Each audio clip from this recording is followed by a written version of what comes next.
প্রতিদিন শুরু হয় আর দেখানো টেবিংটন সেটের মাউন্টেনকে, যেটা অনেক বড় ছিল। আর এটার উপরেই হলো টেবিংটন সেট। আর এটার উপর যাওয়ার রাস্তা হলো পাথর, পাথরগুলো হাওয়ার উপরে উঠতেছিল। আর ওইখানে যাওয়ার নিয়ম হচ্ছে এক পাথরের উপর আরেক পাথরে লাফ দিয়ে যাওয়ার। ওয়েলটা লাফায় লাফায় যাইতেছে আর বলতে লাগলো, বাচ্চারা তোমরা সবাই আমার পিছে পিছে চলে আসো। আর একটা কথা বলে রাখি, এটাও একটা টেস্ট, এইটা পার করে যে আসতে পারবে তারাই সেটের অফিসিয়াল মেম্বার হইতে পারবো।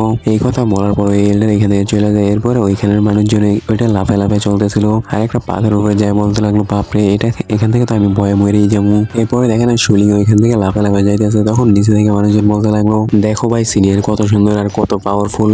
একটা সেট দুইটা ভাগে বিভক্ত, একটা হচ্ছে ইনার সেট আর একটা হচ্ছে আউটার সেট। এরকমটা বলা হয়নি, আউটার সেটে সবচেয়ে বেশি সুন্দর মহিলা। আর একটা ছেলে মুখ থেকে লাল বাই করতেছিল। তখনই আমাদের মেন ক্যারেক্টার কাছে এসে বলতে লাগলো, তুমি আমাকে একটু এক্সপ্লেন করবা যে আউটার সেটের সবচেয়ে সুন্দর মহিলাকে। ও এক্সপ্লেন করতে লাগলো, দেখো ভাই একটা সুন্দর মেয়ে দেখলে তোমার মনের ভিতরে কি জাগে। মনে মনে বলতে লাগলো যে এই মেয়েটা এত সুন্দর যে একে আমার বানাইতে হবে, এই জন্য তুমি যে ওকে প্রপোজ করো বা ওর পিছে পিছে করো। আমাদের সেটের অনেক বড় বড় অনেক পাওয়ারফুল ছেলেরা যায় ওকে প্রপোজ করেছিল। ও সবাইকে রিজেক্ট করে দিচ্ছে। আর যারা ওর সাথে জবরদস্তি করতে চাইছিল ও সবাইকে ফিটে 6 মাস 1 বছরের জন্য মেয়েটি পালাই রাখছিল। তখন ও বলতে লাগলো, ও এ তো অনেক ফেমাস মনে হইতেছে। তখন কিউন বলতে লাগলো, চলো দিদি আমাদের যাওয়ার সময় হয়ে গেছে। তখন লিং বলতে লাগলো, তুমি একটা কাজ করো, তুমি আমার পিঠের ওইটা যাও। কিন্তু কিউন কোনো ভয় পাইতেছিল না, ও শয়তানি করতে করতে যাইতেছিল। তখন লিং মনে মনে বলতে লাগলো, ওয়াও আমি তো শুধু শুধু টেনশন করতেছিলাম। তখন দেখা গেল আরেকটা মেয়ে ছিল যে আমাদের মেইন ক্যারেক্টারকে মেয়ে ভাবছিল, ও অনেক বেশি ভয় পাইতেছে। তখন আমাদের মেইন ক্যারেক্টার ওর কাছে যায়। আর ওইখানে হাওয়া অনেক বেশি ছিল, যার কারণে ওর মাস্ক উড়ে যায়। আর ও অনেক বেশি ভয় পাইতেছিল।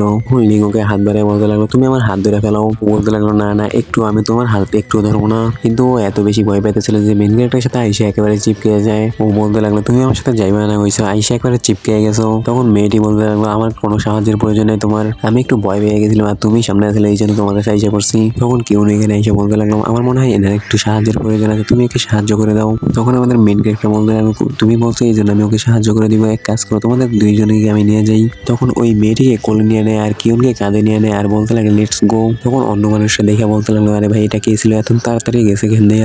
আর সাথে আরো দুজনকে নিয়ে রাখছে, মনে হয় ও রেগুলার এখান থেকে যাওয়া আসা করে। আর উপরে শিউলিনও দাঁড়ায় আছিল। আর তখন এখানে লিংও চলে আসে দুজন মেয়েকে নিয়ে। আর ওখানে ওই মেয়েটি তো এত ভয় পেয়ে আছিল যে পুরো বইসা রয়েছে। তখন শিউলিন বলতে লাগলো, ওয়াও তুমি আগে চলে আইসো আর সাথে আরো দুজনকেও নিয়ে আইসো।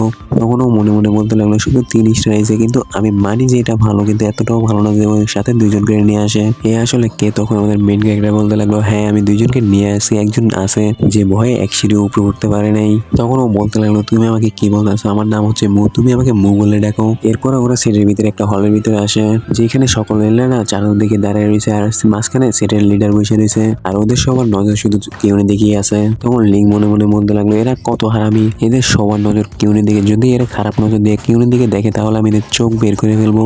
আর তখনই সামনে থেকে একজন এল্ডার বলতে লাগলো, তো সবাই ভালোভাবে কাল্টিভেশন করবা আর আমাদের সেটের নাম আর নিজের নাম রোশন করবা, আমাদের জোশ তো যাও যায়, সবাই আরাম করো।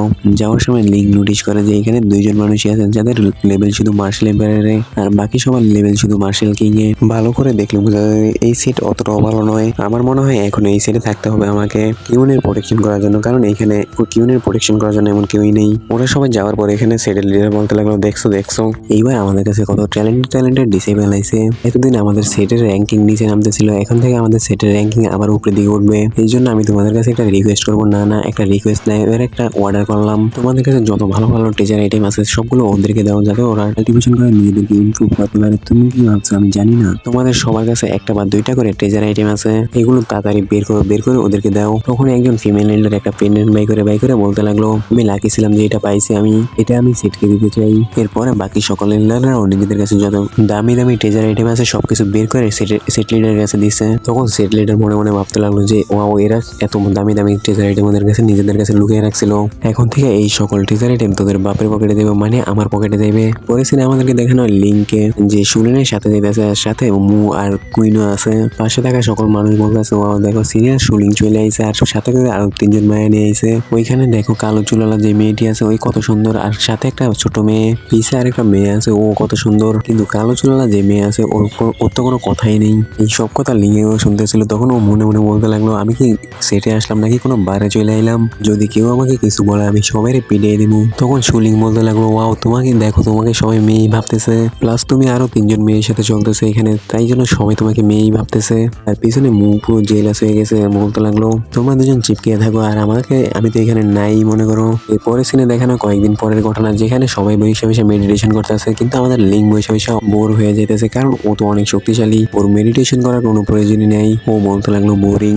আর সামনে আরেকটা টেস্ট আছে। সিনিয়র সুলিং কিছুদিন আগে বলছিল আমাকে সেটের অফিসিয়াল মেম্বার হওয়ার জন্য 3টা টেস্ট হয়, যার মধ্যে 2টা হয়ে গেছে, আরেকটা আছে। আশা করি ওইটার ভিতরে একটু মজা হইবে। ওইটার ভিতরে মনে হয় একটু পাওয়ারের খেলা হবে, যেটার ভিতরে নিজের শক্তি দেখাইতে হবে। কিন্তু ওর কাছে তো মেডিটেশন করতে বোরিং লাগতেছে। আর তখনই সুলিন ওইখানে চলে আসে আর বলতে লাগলো, ভাই দয়া করে মেডিটেশনটা কর, আমি জানি তুই প্রথম টেস্টে পাস হয়ে গেছে, এখানে অনেক শক্তির প্রয়োজন, যদি তুই শক্তিশালী না হস তাহলে এই টেস্টে পাস হবি না। তখনই দেখেন সামনে একটা লোককে যে অনেক বেশি হাট্টা ও বলতে লাগলো, তোমরা ওখানে সেটের ভালো অফিসিয়াল মেম্বার হইতে পারো নাই, 3 মাস পরে যে টেস্ট হবে ওইটাতে যদি তোমরা পাস করো তাহলে তোমরা আউটার সেটের ডিসেবল হবে। প্রথমে আসে আউটার ডিসেবল, তারপরে আসে ইনার ডিসেবল, তারপরে আসে মেইন ডিসেবল, এরকম করে প্রসেস চলতে থাকে। 3 মাস পরে যে টেস্ট আছে তোমাদের ওইটাতে পাস করতে হবে, যেটার মধ্যে তোমাদের বডি হার্ডনেস যে স্টেজ আছে ওই স্টেজে যাইতে হবে। যেই লেভেলে গেলে বডির শক্তি একটু বেশি বাইরে যায়। এরপরে ও ঘুষি টুসি মাইরা পাথর টাথর ভেঙে ফেলে আর বলতে লাগে, আমি তোমাদের হইলাম ট্রেনার, টেস্ট আসার আগ পর্যন্ত আমি তোমাদেরকে ট্রেন করবো। আর আমার নাম হচ্ছে বিলা, তোমরা আমাকে মিস্টার বিলা বলাইতে পারো। আর স্পিরিচুয়াল এনার্জি কিভাবে ইউজ করতে এটা তো আমি তোমাদেরকে শিখিয়ে দিছি। আর আজকে আমি তোমাদেরকে একটা কাল্টিভেশন টেকনিক দেখাবো।